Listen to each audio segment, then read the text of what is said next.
Blog Talk Radio.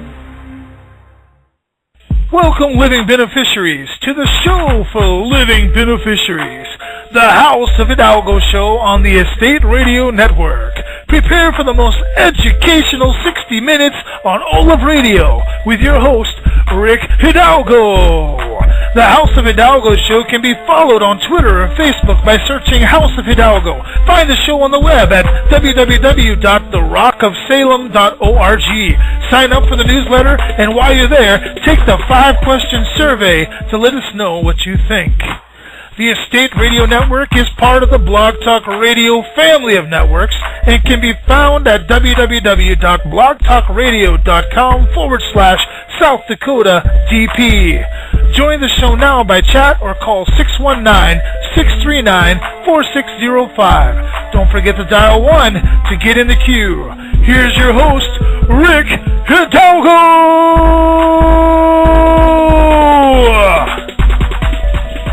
Welcome, everyone. This is Rick Hidalgo. I, of course, am the host of the House of Hidalgo show here on the Estate Radio Network. I am so glad that you're with us today. Today is another special episode. I believe it's episode 47 of the House of Hidalgo. Since the beginning of, since halfway through June, we started this 5 days a week endeavor where we endeavor to bring you some solid stuff 5 days a week. And here we are. I just want to remind you guys, if you want to participate in our chat room where you can ask your questions, you go to blogtalkradio.com /South Dakota DP. That's like double play. And there'll be a chat room at the bottom of the page. Or you can call in at 619-639-4605. That's 619-639-4605. Well, as usual, I have some, a guest on that again are bringing forth a fresh subject matter, something we haven't discussed here on the House of Hidalgo show thus far in our 45 or so episodes. That is the subject of home education versus government or public schooling. It's really a subject that's reached critical mass here in America, and we've seen some crazy things happen overseas with homeschooling, where there are actually courts that are coming pretty strongly against homeschooling, and we just see homeschooling as really one of those options that. Excuse me, I hear a little bit of singing in the background. I'm not sure where that's coming from. But we see homeschooling as one of those options to getting back to the way that we were intended to live. We were intended to raise our children and instruct them on the way that they should go. And for that very subject, I brought on a couple of my very good friends. I want to introduce them as Jeff and April Pannone. April's been very close to my wife for many, many years. They grew up as kids together.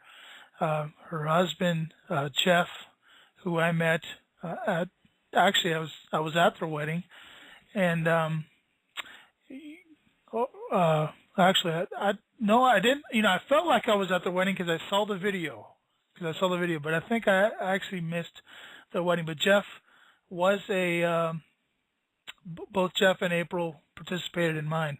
So I just wanted to put that out there. These are a couple of my very good friends, and Jeff is a associate pastor at a church there in the Central Florida area. And well, without any further ado, let me bring him on here. Jeff, are you with me?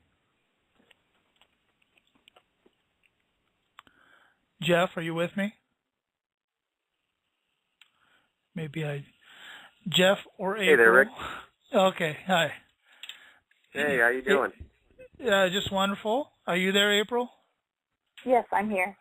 Okay, all right. Getting a little tongue-tied today. I'm hearing noises in my other ear as that happens all the time here on the House Hidalgo show because with the 6 kids, you can't ever have a perfectly quiet environment. So I'm trying to hear you on one ear, and I'm hearing all kinds of things going on the other side. But aside from that, today's subject, it's really a relevant subject for America because we're kind of finding ourselves in this critical situation where we're seeing our kids, we're seeing our kids graduating from these public schools, and they're kind of not at the level to where kids used to be, even 100 years ago in this country.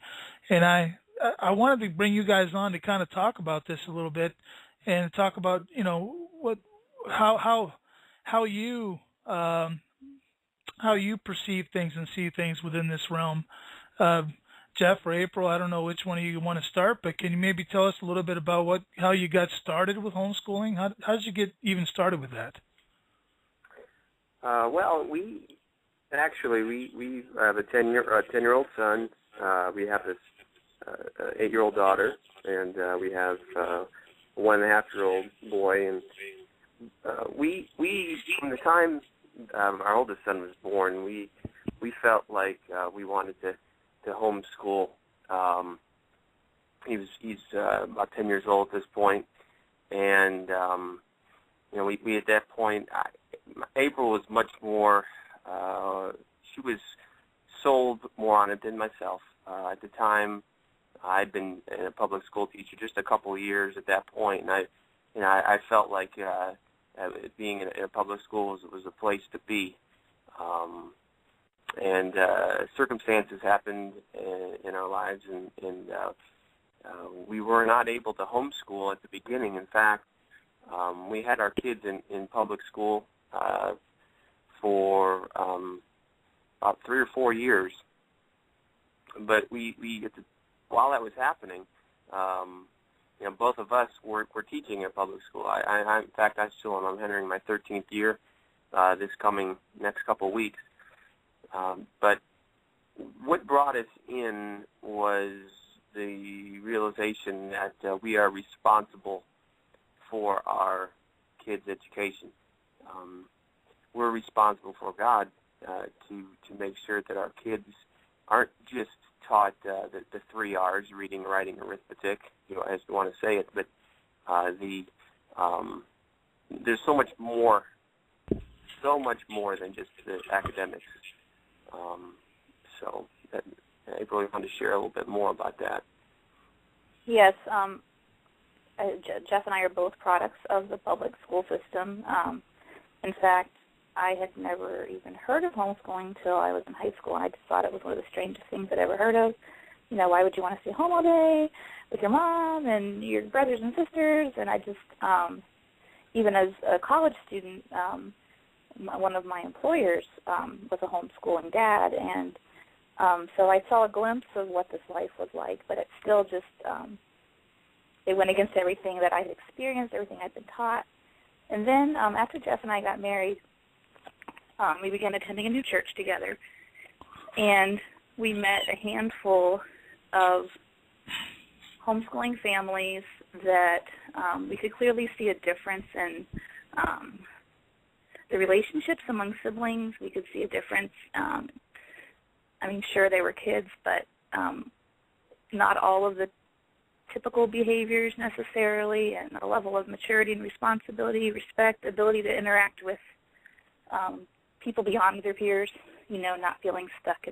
I can only relate to kids that are my age or my grade, but able to interact with younger people, able to interact with older people and adults, and that really piqued my interest. So I actually became quite good friends with one mother in particular, and really saw that homeschooling was an extension of a discipleship relationship with your children. And so, here I am with, an infant son, and I'm devouring all these books on homeschooling and kind of getting my philosophy of education totally turned around from what it used to be And even though, like, Jeff shared, we both have taught in public schools, that he still is, we just don't believe it's the best fit for every child. And there's certainly families that are happy with the system or that don't feel they have any other option. We're just grateful that at this season in our lives that God has given us an opportunity that we can finally kind of see through on that dream. And really, we believe it's a calling, too. Right. Maybe I'll just alternate like this. I'll ask April a question now. April, why do you think it is that people feel trapped in a situation where they're having to send their kids into a public schooling kind of environment? Why do you think that is that they feel so trapped? What's the root of that? Well, a huge piece is, I would think, the economy and just the mindset that, that both parents need to work. And certainly there are lots of cases where you really can't survive without that. And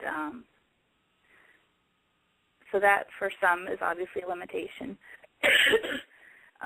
There are probably some misconceptions and preconceived ideas about what level of education the parent themselves has to have to be quote unquote qualified.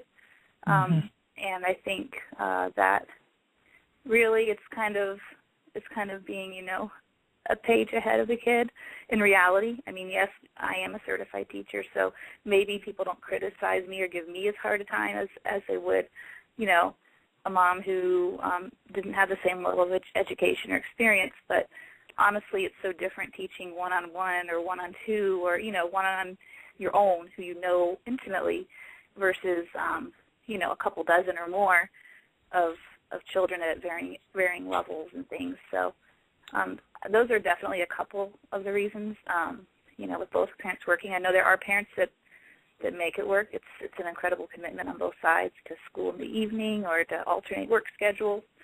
But and some people just, until they really have interacted with and known people who've actually done it, even feel it's doable. Because, like, when I was younger, and even as a college student, I just thought, what is that? That's not normal. So I think sometimes just lack of familiarity or ignorance of what the possibilities really are. Jeff, in kind of in continuing that line of thought there, we have all these examples in our history, like Benjamin Franklin, Abraham Lincoln, and really the list can go on and on. James Madison, so many of our founding fathers and the people who when it comes to the hierarchy of who we are as a nation, they're really the ones that kind of built it. So many of them were self-educated. They spent their time, at home educating themselves, and really their parents didn't have the level of knowledge to impart to them much of what they learned, but they learned it straight out of books. Where do you see the public education system going, Jeff? Because I know you work inside of it. Do you see it ever getting back to a place like that, where kids are enabled to self-educate and be all that they can be, if you will? That's a great question. I would say seeing it getting back to where it was originally, that would be great. We're in a situation now in our country that everything needs a measurement, and public education, the measurement of the whether a child is performing well or not is how they perform on a standardized test. That began back when I was in school. We took the SAT, the Stanford Achievement Test, and we took it once a year, but it wasn't such a big endeavor or such an enormous goal as it is now. In the state of Florida, the students take the FCAT, called Florida Comprehensive Assessment Test, and they can get either from a 1 to a 5, and how a child does on that test will determine whether or not they go to the next level. In the third grade, that it determines they don't get at least a 2. They have to go to summer school. They have to repeat third grade. The question you asked was whether it would go back.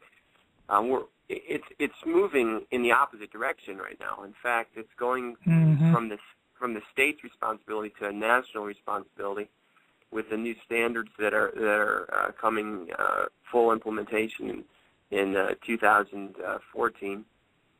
Right. And then all the kids the students, public school all the teachers in the whole country are responsible for one set of standards. Whereas to go after that, it becomes worldwide, where we have a world system, and that could be a whole other show. But we're going in the opposite direction. And to get back, unfortunately, it's all about a number, and it can be quite frustrating. So I wish it was. I don't mean to be pessimistic at this point, but I don't see it going back where it was. It's going in the other way. Right. At least not in the public sector. So, correct. Yeah.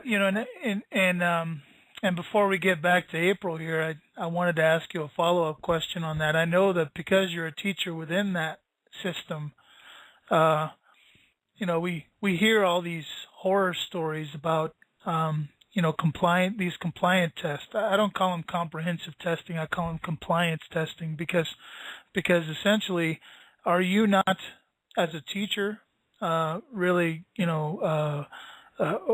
overseen in that area? If your kids don't score at a certain level, you as a teacher could actually lose your job, couldn't you? That is correct. Every state has is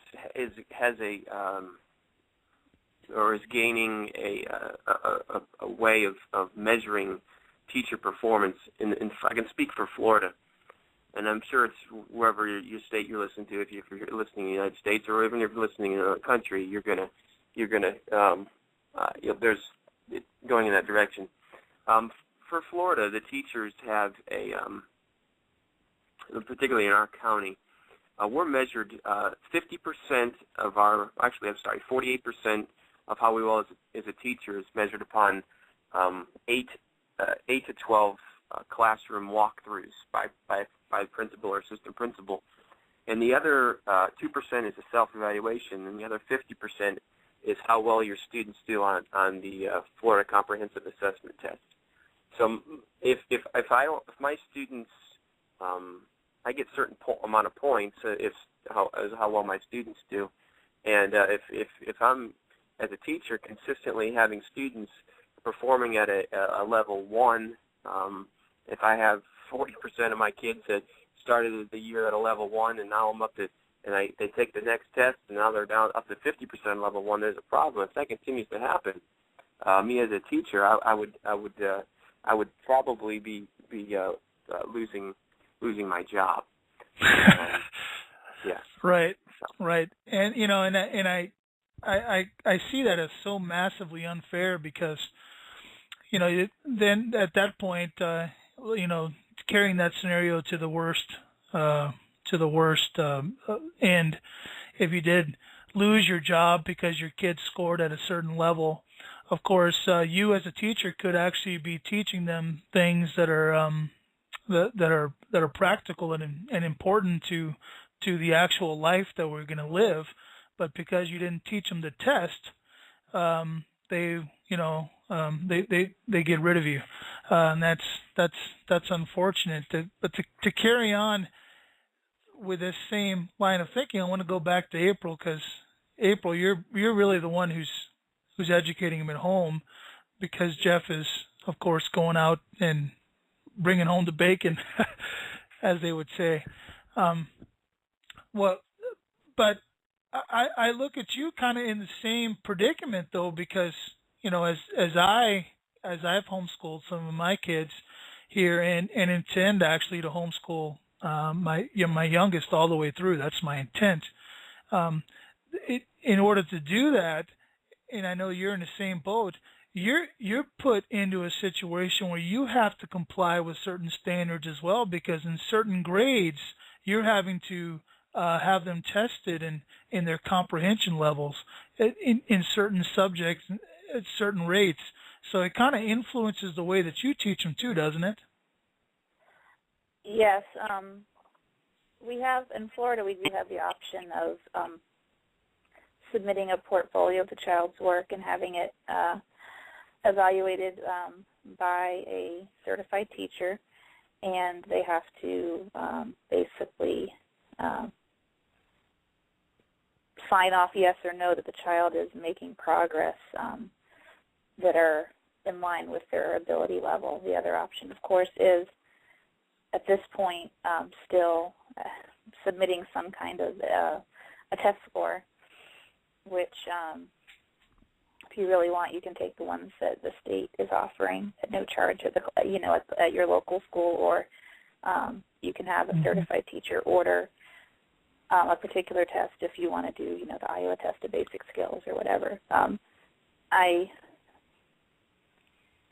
expecting that as the whole Common Core thing comes full circle, that some of those things might possibly change, and that is that's disconcerting to a lot of those in home education, just losing some of the autonomy and possibly the influence in exactly what the children are expected to learn and to know. Right. See, where I get really caught up in this issue is it's a little bit more laid back here in South Dakota. I have to at least give them that kind of credit, because a couple years ago, when we had our oldest at home, I think we were considering him as a ninth grader at that time, which is one of the years where you had to take the comprehensive testing. They actually did give us the testing to bring home, and they let me proctor it, which, Wow. that was kind of cool and interesting and everything. But again, it's another way for them to still get the same results, because again, they're measuring him against these numbers, and these numbers are right straight down the line with their particular mindset as to where a person should be at this particular level. And and then even to make it more difficult here in South Dakota, say you have a child that's 5 years ahead. Okay, say you have a child that's 13 years old and they're ready to graduate high school when it comes to information. Well, here in South Dakota, they just passed a statute that actually says that you have to stay in school till you're 18. So that's quite a, I don't know how it is in Florida. Jeff, how do you guys handle that down there? Well, you have a child that is performing at a level, and he or she can be at a level and not make progress. There are times where kids can make progress. The thing of it is, it's the tool. What is the tool that we're measuring? Being in a public school as a teacher, why am I a public school teacher? I have to ask myself that. Is it for test scores so that my kids will perform well on tests? There has to be so much more than that, and I have to be willing to shape their lives and being able to realize that God has put me there for a reason, because so many kids are at different levels. You have a classroom of students. You can't treat each child they don't learn the same way. They have 8 to 10 different learning styles. In a homeschool setting, when you have just a couple of kids, you learn, you become a student real quick of your children, and you teach them year after year, and you can go at a much more you can go at a higher pace or slow things way down. So it's the standard by which you're using too. Tell you what, let's turn the page, and instead of talking testing and academia at this point, which is usually when somebody brings up public schooling, that's kind of where their mindset is oh, my kid's test scores, hey, he tested so well here, he's testing on an 8th grade level here, and he's in 6th grade, and my kid is the best in the world. That's where it all kind of comes from. But isn't there another side of education that we're kind of totally leaving out here? I mean, we're talking about building the spiritual side of a child too, and I'd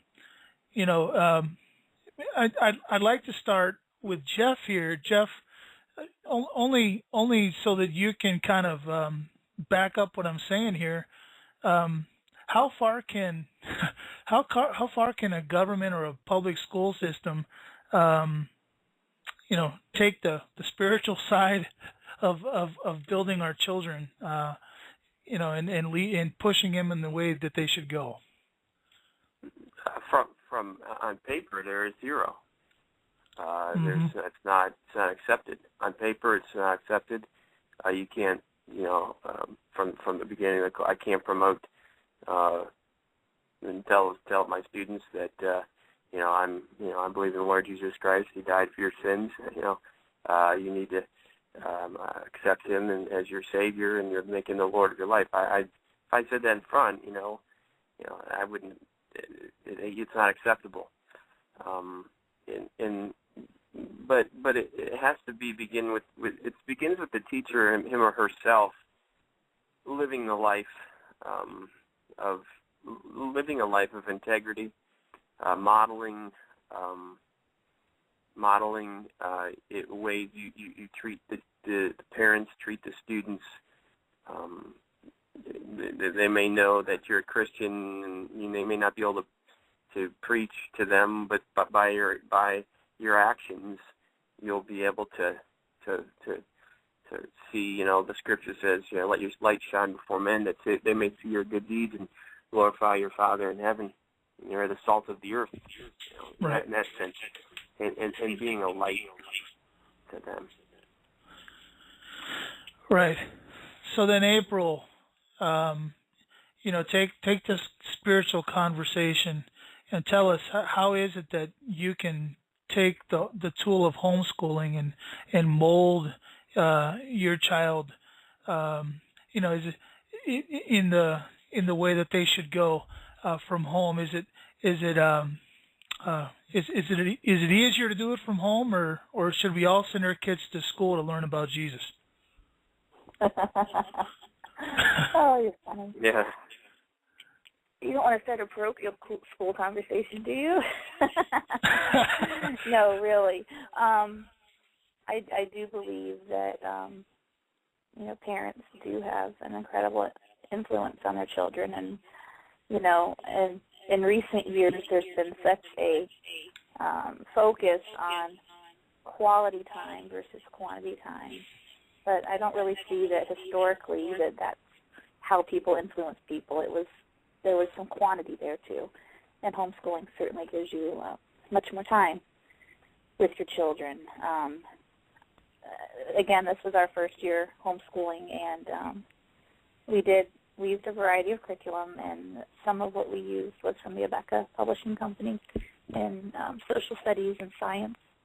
And both my kids and I would pause when something in the curriculum would stop and talk about God, speaking of our founding fathers and their faith, or even speaking of creation and the way God intended things to be when it came to science. And I just thought how sad that this is surprising us, know that everything is Yeah. separate into boxes, Okay, this is what you learn, and then God is over here, He doesn't fit in the box. He created the box, so it's kind of silly that dichotomy existed ever. So certainly, even though, they've grown up in church their whole lives and, we've been involved in ministry and they've known a lot and they've had a relationship with Christ still, there was, even in their own understanding, there was a dichotomy. So it's nice to see things kind of coming back together now. And the truth can be presented fully and without some of the separations and divisions that the public school system does require. Yes. And what we're going to do here is we're going to take a real quick little commercial break, and when we come back on the other side, we're going to see if we can't discuss some solutions for people. We'll be right back. Do you need an experienced editor to look over your short story, script, or novel? Do you need help building a platform or self-publishing your book? Are you on the cusp of realizing your dream, but you need someone to help you with those few extra steps? Are you a business in need of an established copy editor or copywriter? Dan O'Brien has more than a decade of experience in writing and publishing, and his rates are flexible. All that matters to Dan is the integrity of your artistic vision, and Dan can help you create the highest quality work possible. Please email Dan today at amalgamconsulting@gmail.com or visit his website, www.amalgamconsulting.com. That's AMALGAM consulting.com. Write Dan today. Start your dreams tomorrow. Do you have hopes, dreams, and goals, but don't know how to reach them? Do you wonder how you could do differently to achieve greater success at home or at work? Do you feel like something is holding you back from enjoying your life to the fullest? Are you fed up with status quo and ready for real and lasting life change? Are you wanting to start a business or expand an existing one? If the answer to any of these questions is yes, then you are ready for life coaching with Mr. Attitude. Mr. Attitude will stretch and grow you and take your life to a whole new level of success by equipping you with the tools to help you to accomplish more in less time, get and keep your priorities in line, gain greater happiness and joy, face your fears, plan for success, be more assertive and confident, overcome negative stress, deal with negative thinking, set goals you will achieve, and more. Mr. Attitude specializes in results producing. Life strategy coaching for the personal side of your life. Small business coaching for those who want to start a small business or build a stronger small business. Train the trainer coaching for those who aspire to become a motivational professional speaker. Call today and reserve your appointment with greater success. 605-450-1955. That's 605-450-1955. Or email Bob at MrAttitudespeaks.com. That's MrAttitudespeaks.com. Mr. Attitude is committed to your success. Well, we're back here on the House of Hidalgo show on the State Radio Network. This, of course, is Rick Hidalgo. Today we're on with Jeff and April Pannone, and we are discussing home education versus government or public schooling. And, we've had quite a conversation so far. To lead off this second hour, I was going to ask, or this second hour, boy, I am just confused today. The second half of the program, I just wanted to ask April. April, can you take us through what a day of home educating looks like? I mean, how does it feel? Are you sleeping in till 12 and getting started at 1, or how does that go? Well, we do have an 18-month-old, so no, we have an alarm clock. He usually goes off somewhere in the range of 6:30 to 7:30, so no sleeping till noon. It's hard to, I am not the most routine-oriented person, so our days vary a lot. But our kids, they have some chores they do throughout the day. Sometimes they help with some of the cooking. They've definitely gained some practical life skills this past school year. They can both make pancakes and waffles, and they're learning different things, ways to contribute to the household, and also, of course, to take care of themselves when they get older. Both of them have some independent reading time and writing time where they read books of their choice, and sometimes ones that I've assigned as well, although they're both pretty avid readers, so I can usually just let them pick out some books from the library, and I can pick some out, and they're curious enough that they'll want to read it all. So that's an asset I have with just the personalities of my children. They've both been writing some fiction stories this year, and we've gone on a lot of walks and spent time in nature. So a big part of our science slant has really been just something that's natural and inborn in children, but is often almost like choked out of them by some of the book learning, and that is just simply being able to appreciate and actually see nature for the beauty that it is, and learning practical things like, okay, the names of animals that are native to where I live, and learning about plants, and knowing the names, and just building that observation skill. So, we do also do some book learning with science, but I'm a huge patron of the public library. We're pretty blessed with an extensive library system and interlibrary loan and everything. My husband and I joke that our biggest homeschooling expense has been library fines this year. So, we literally carry multiple bags or sometimes a little rolling suitcase with us. So we definitely, our tax dollars are going to good work there, supporting our local libraries. We're also in our area does have a strong network of support for homeschooling. So our children actually usually during the school year participate one day a week in a PE class that is with a peer group. There may be an age range of a year or two, but as opposed to the 50 minutes they have in public school, 3 times a week, where you got to take roll for multiple classes, and there's so much that the activity doesn't always happen as much. It's a good hour and a half or 2 hours, and it's been good just to be active for an extended period of time. And my daughter, who's not as into athletics as my son, she's been introduced to some new sports, and of course it gives the parents some time to socialize as well. And even the little babies and preschoolers have some playtime at the park. So that's been a good outlet as far as some physical activity. And if you want to bring up the big S, socialization word that people love to throw around, certainly there's opportunity there as well. Right.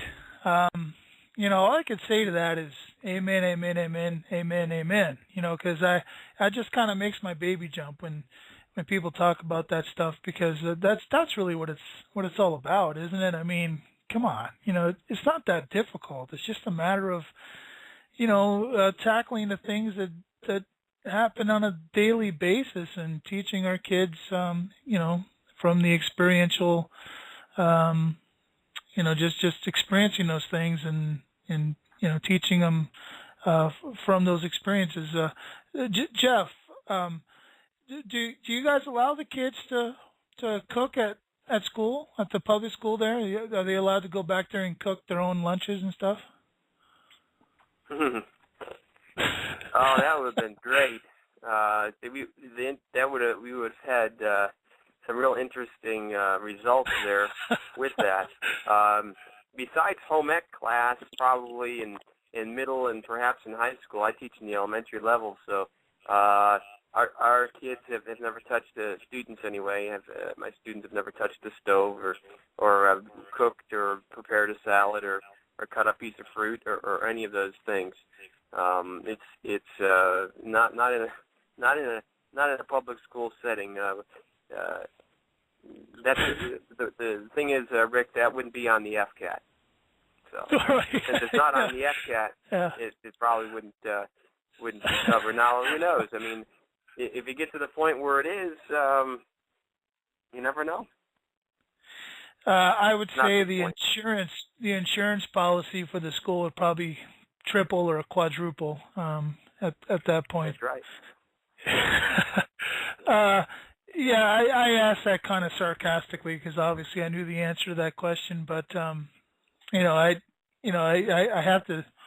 have to admit that I too favor home educating, obviously, over public education, which by the way, I joined you guys as having also been publicly educated, or whatever you want to call it.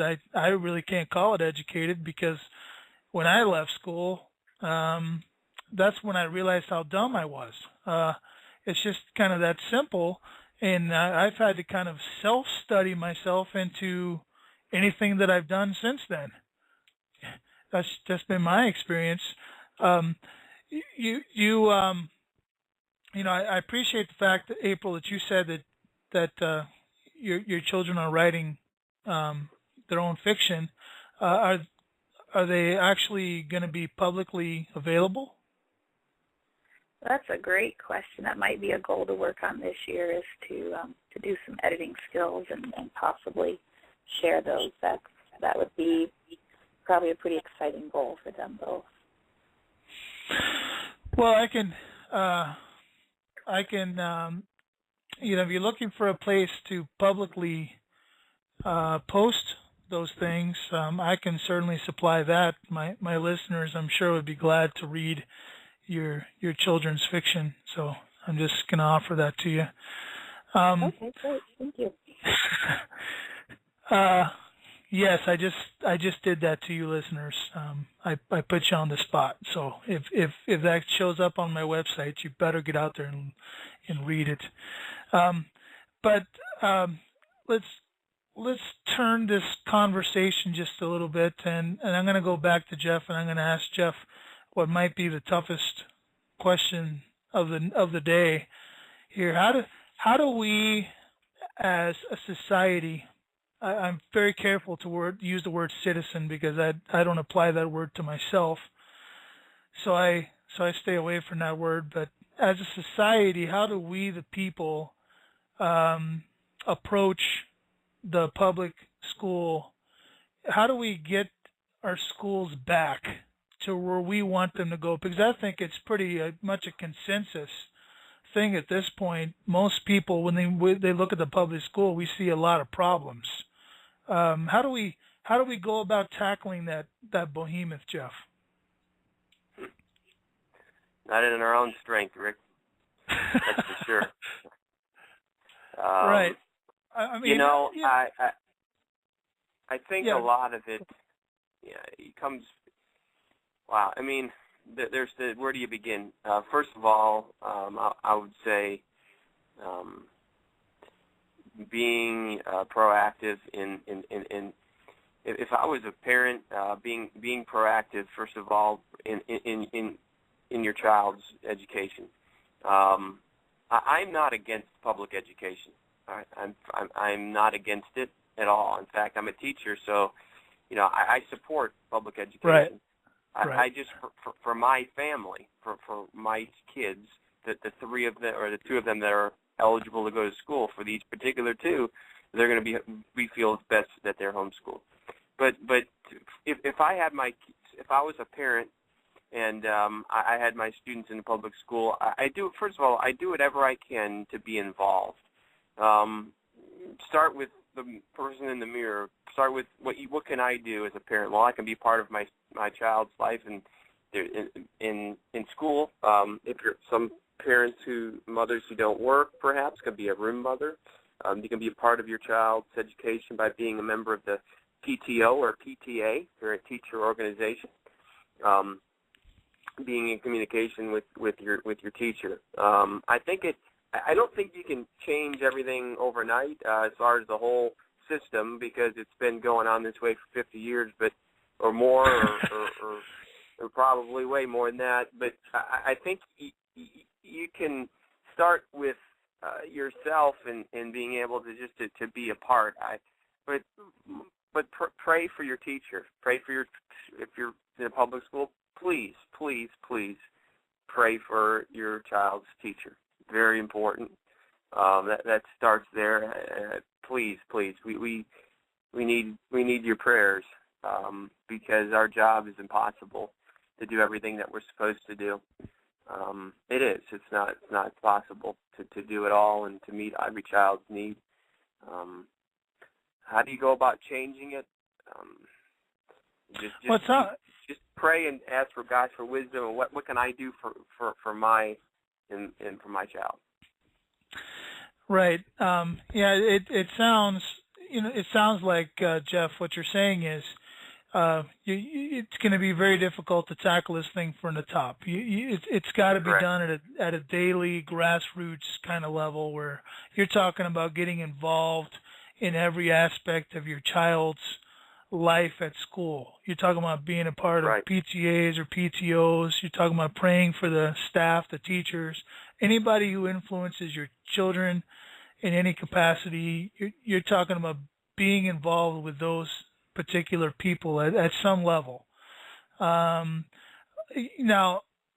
the reason I ask these questions is because the perception out there, Jeff, the perception that Americans have is that they think that it's just a matter of taking this guy off the school board and putting this person on the school board, because this person's going to change everything, and this person is going to, it's the same problem we have in politics, right? I mean, hey, Barack Obama, boy, we can't stand that guy. That guy's, he's terrible. So we're going to take him out. We're going to put this other guy in there, and he's going to be so much better.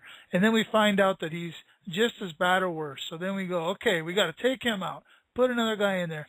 It's this concept of this revolving door, where nothing ever gets changed, nothing ever really happens to make anything better. We've got to start somewhere, and I think it always starts at the bottom. It starts at the people level, and we just have to involve ourselves in the system. Is there a good door to enter through, Jeff? I mean, even the PTA, from what I hear, it's kind of been dumbed down a lot. It's not what it used to be. Is there a good place to enter? To get involved, in your child's in the school, you mean? Yes. What? Well, first of all, I think it starts with to enter through your attitude. I mean, the person's attitude is, what can I, the time that you have, what are you doing? I mean, are you gonna make sure that your child is reading for at least a half hour a night if possible?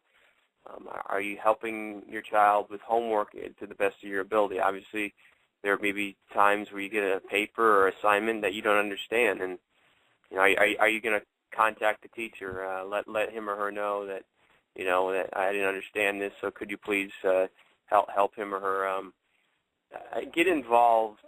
It starts with getting involved with your child first. Start there. Start with making sure that you're doing everything, and then as you do that, volunteer. Schools, there are so many. If you have the time, there's so many opportunities in a public school to volunteer. There's so many. There's nights where there's certain grade levels have different events you can volunteer with. Help any way. Just go up to the school and say, you know what, I'd like to be a volunteer, and they'll probably have you fill out a form, and you get background check and become an approved volunteer, and then you just you know let them know, okay, I'm an approved volunteer. Here's my name and number, and these are some of the things I can do. Maybe it's you can't go to the school. Maybe you can bring. Maybe there's certain paperwork that you can do to help out.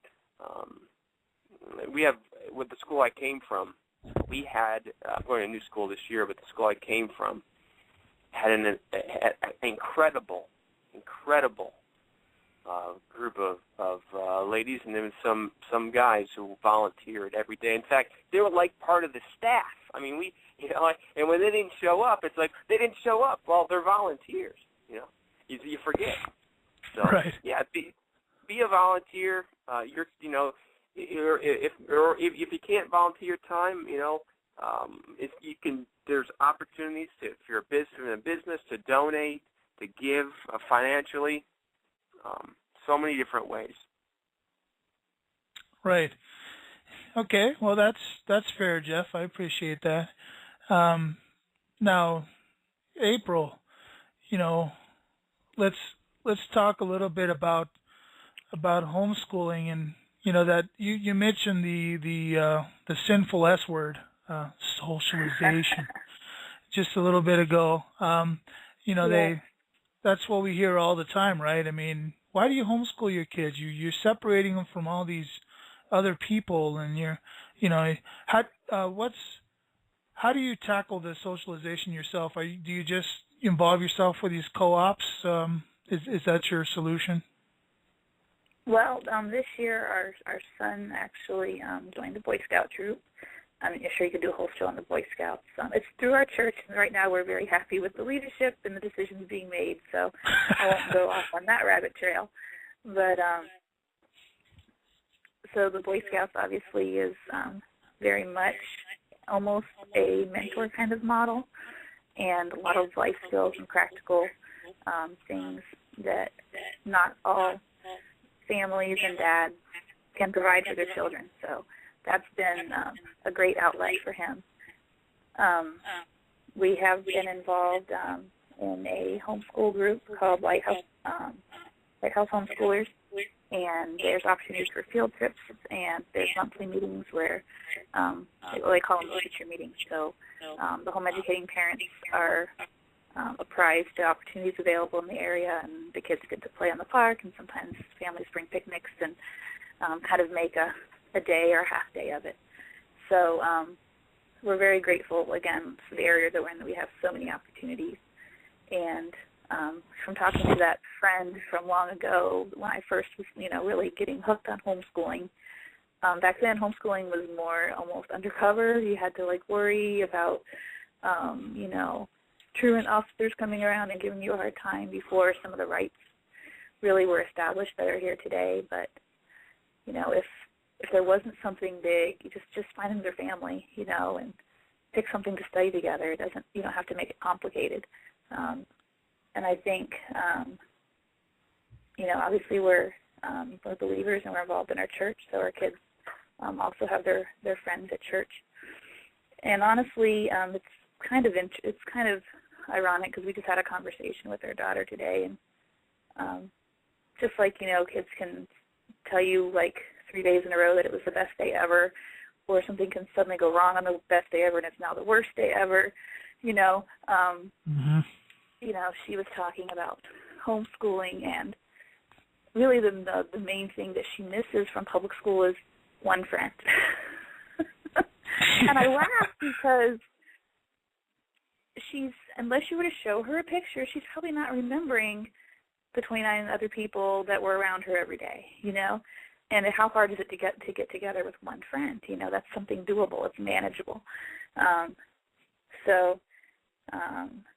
Certainly on the socialization front, our children have learned, though they're still siblings and they're not perfect, but the relationship has had some significant growth simply because they've had to learn to get along with each other, because they weren't with age mates 8 hours a day, and my son, when he was in school, by the time he got home, he just kind of wanted to be left alone because he was, like, peopled out, you know. So the idea that it's necessarily best for everyone to be with a room full of people around their age is pretty unrealistic. You know, I look at my own life and my friends and the huge variance in ages. You know, age really isn't really a defining factor in, you know, what it takes to have a relationship with another person, a friendship. So hopefully that answers your question somewhat. Yeah, no, that was good. That was good. You know, I did have something pop up in my head here. If we go back and look at the history of our public education system in America, you know, we'll discover that not too far back in our past, we used to have these things called one-room schoolhouses. And of course, the principle of the one-room schoolhouse that made it function so effectively was you had a variety of ages of kids learning at their own pace, different levels of work and in a variety of subjects, and they would actually help one another to handle those, to teach one another those subjects. How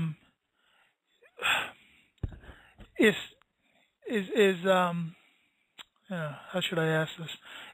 Is that what is that kind of what homeschool has become now, April? In your opinion, do you think homeschool has kind of replaced the one-room schoolhouse in that capacity, or is home educating even further out there than that?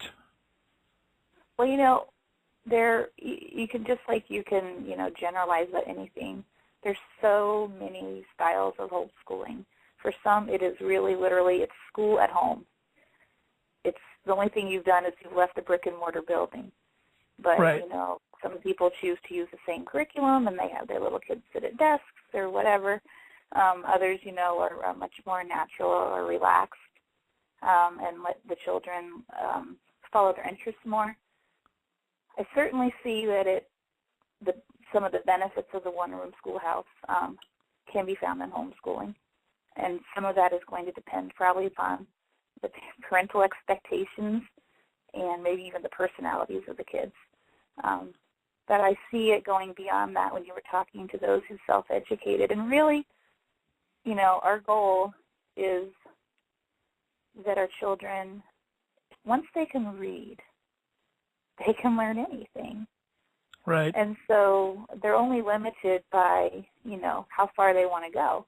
And I mean, that's really their only limitation is what they're willing to, you know, the effort they're willing to put forward. And so, I mean, I look at an 8-year-old, a 10-year-old, and go, really, they have what they need to survive. Does that mean that I'm just going to do nothing for the next, you know, several years? No, but I have a level of assurance that, you know, as I continue to teach them to research and to learn and to think critically and to gauge information, that they are probably going to be light years ahead of where I was with my high school diploma. So I definitely see it having the benefits of the one-room schoolhouse, but really superseding that. Right. Right. That's a good answer. I appreciate that. Hey, Jeff, we're down inside of 1:30 to go in this particular show. I wonder, do you have something that you'd like to wrap this whole thing up with? Maybe you mentioned to me in a conversation that we had not too long ago that you had a ministry that you'd like to bring up and talk about sometime in the future. Do you want to maybe give a little plug for that? Yeah. We've been involved with a ministry called Celebrate Recovery. I particularly have for about a year now, and it's idea as a Christian 12-step program. You think, well, 12 steps. It's not just about it's not alcohol, but any particular. There's many particular hurts, habits, and hang-ups that people have. So one day, Rick, I'd love to get on and share a little bit more about that. Okay. Well, yeah, that's fair. I appreciate that. And I want to thank both of you for coming on today and having this discussion with me and bringing this out into the public, the alternative media, because that's who we are.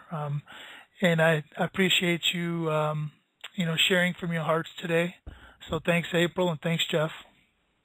Thank Hey, you. you're welcome. Glad to be on. So for April Pannone and for Jeff Pannone, this is Rick Hidalgo. This has been another episode of the House of Hidalgo show on the Estate Radio Network. It's been great being with you today. I just want to say God bless you all. Stay safe and good night, people.